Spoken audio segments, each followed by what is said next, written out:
안녕하세요, 여러분. 반갑습니다. 오늘 하루도 얼마나 수고가 많으셨는지요? 우리 학생들도 공부하느라 수고 많았어요. 여러분, 혹시 놀이기구 중에 바이킹을 타보셨는지요? 겁이 없는 사람도 이 바이킹 놀이기구는 무섭다고들 하는데요. 북유럽의 바이킹들이 타고 다녔던 길쭉한 배를 본떠서 만든 것이랍니다. 오늘은 바이킹이라 불리우는 노르만족에 대해서 공부하려고 합니다. 여러분, 시간이 되신다면 드라마 시리즈 중에 히스토리 채널에서 제작한 바이킹스를 추천하고 싶네요. 우리 학생들은 야해서 보면 안 되고요. 어른들만 보세요. 바이킹들의 진취적이고 역동적인 모습들을 생생하게 볼 수 있어서 아주 좋았습니다. 드라마 마지막에 부족장의 장례 모습이 나오는데요. 바닷사람답게 배 시체를 매장하는 풍습이 나옵니다. 배 물건들을 같이 매장하였는데요. 오늘날 아랍의 은제품, 비잔티움의 실크, 프랑크의 무기류나 유리 제품 등이 발견되어 바이킹의 활발한 물품 거래를 알 수 있게 해준다고 합니다. 일반적으로 바이킹 하면 해적 혹은 호전적이고 야만적인 바이킹 전사로 알려져 있지요. 북쪽에서 내려와 중세 유럽 문명 국가들을 300년 동안이나 약탈하고 유린했던 공포의 민족으로요.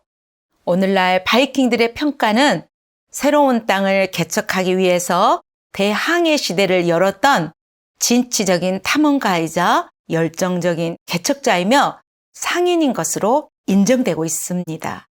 약탈자면서 상인이었던 두 얼굴의 바이킹들은 세계로 뻗어나갔던 거침없는 전투민족이었습니다. 왜 바이킹 공부를 해야 할까요? 유럽 역사에 큰 영향을 끼쳤던 역사적 사건인 인구 이동이 두 번 있었어요. 첫 번째는 4세기경 게르만족의 이동입니다. 게르만족들은 소로마를 멸망시켰지요. 그들 중 프랑크 왕국이 중세 유럽의 기원이 되어 이탈리아, 프랑스, 독일이 등장한다고 공부했습니다. 두 번째는 노르만족의 이동입니다. 북쪽에 살던 노르만족이 주로 해안 지역의 약탈을 일삼다가 9세기부터는 기름진 땅을 찾아서 남쪽으로 인구 이동을 하는데요. 노략질과 약탈로 유럽을 휘젓고 다니면서 공포에 떨게 하다가 유럽 여기저기에 정착하여 나라를 세우게 됩니다. 즉, 서유럽 세계의 일원이 되어 세계사에 영향을 끼쳤다는 것입니다. 정리하면 중세는 게르만족과 노르만족의 이동으로 오늘날의 유럽 국가들의 모습이 되었다는 것입니다. 바이킹은 어떤 사람인가요? 바이킹은 한마디로 북유럽의 전사입니다. 바이킹의 역사는 서유럽의 역사이기도 하지만 결국 북유럽의 역사이기도 한 것입니다. 게르만족의 한 갈래인 노르만족은 원래 유럽 북부 덴마크와 스칸디나비아 출신의 야만족을 부르는 말이었다고 합니다. 땅이 척박하여 농사를 지을 수 있는 땅은 고작 3%밖에 되지 않아 이들은 결국 생존을 위해 바다 너머의 세상을 꿈꾸게 됩니다. 그들이 세상 밖의 도전이 시작된 거지요. 이들은 7세기부터 잉글랜드와 프랑스를 노략질하고 약탈하면서 탐험을 시작합니다. 9세기에는 유럽 전체의 연안과 하천은 물론 내륙까지 침입하게 됩니다.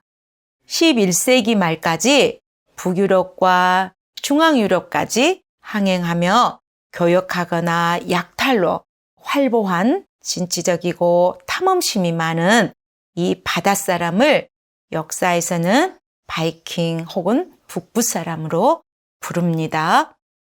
이들이 활보하던 8세기에서 11세기를 바이킹 시대라고 부릅니다. 그러나 이후에는 정착민으로 남으면서 그들의 탐험 정신과 정복 전쟁의 무용담은 바이킹 전설로 남게 된답니다. 바이킹에 대해서 잘못 알려진 상식이 있습니다.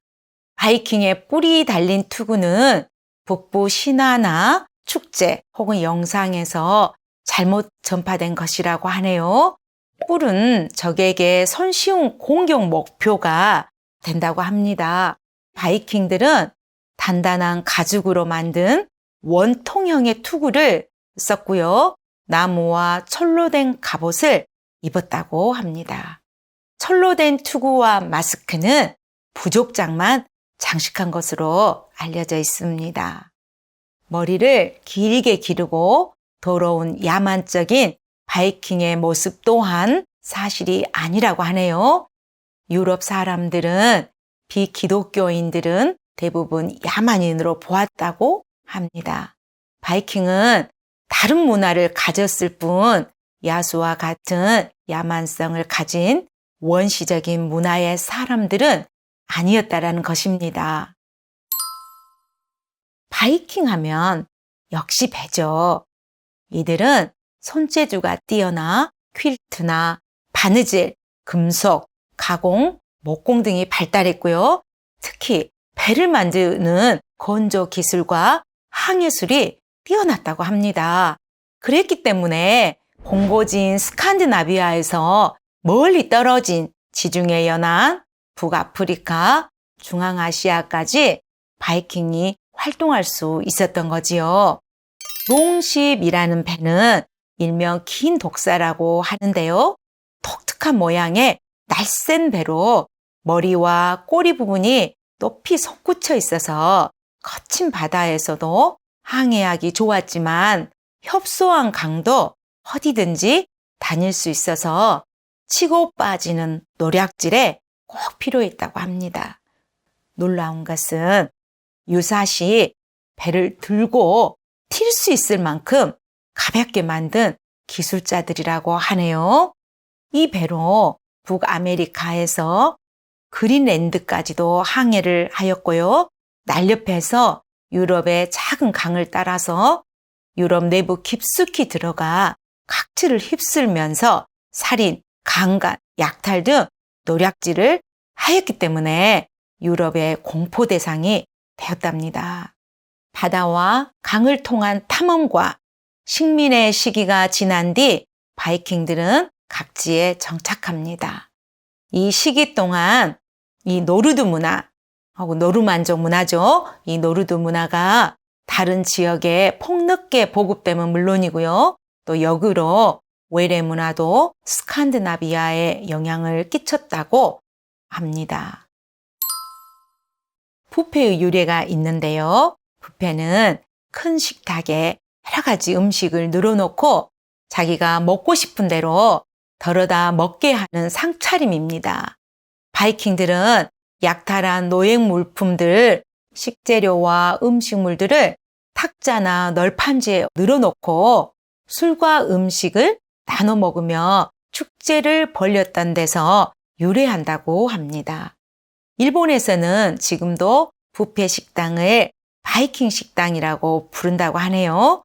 바이킹의 식사 풍습에 뷔페라는 이름을 붙인 것은 프랑스라고 전해집니다. 오늘 가장 중요한 것은 이것입니다. 바이킹이 유럽에 세운 나라를 살펴보겠습니다. 첫 번째, 노르망디 공국입니다.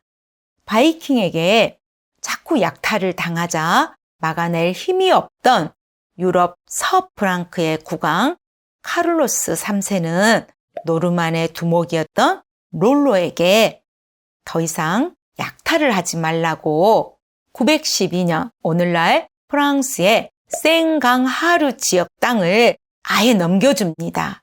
이곳을 노르망디 공국이라 하는데요. 서유럽 사람들은 이 땅을 노르만족의 땅이란 뜻으로 노르망디라고 불렀습니다. 나중에 2차 세계대전의 노르망디 상륙 작전이 바로 그 노르망디입니다. 영국의 탄생, 노르만 왕조입니다. 프랑스 땅에 정착한 노르망디 공국의 우두머리인 정복왕 윌리엄은 1066년 섬나라 영국 땅을 정복하여 노르만 왕조를 세우고요. 잉글랜드의 국왕이 되었습니다. 이때부터 잉글랜드 왕은 노르망디 공작을 겸하여 잉글랜드 왕이면서 프랑스 왕의 신하가 되는 복잡한 관계가 됩니다.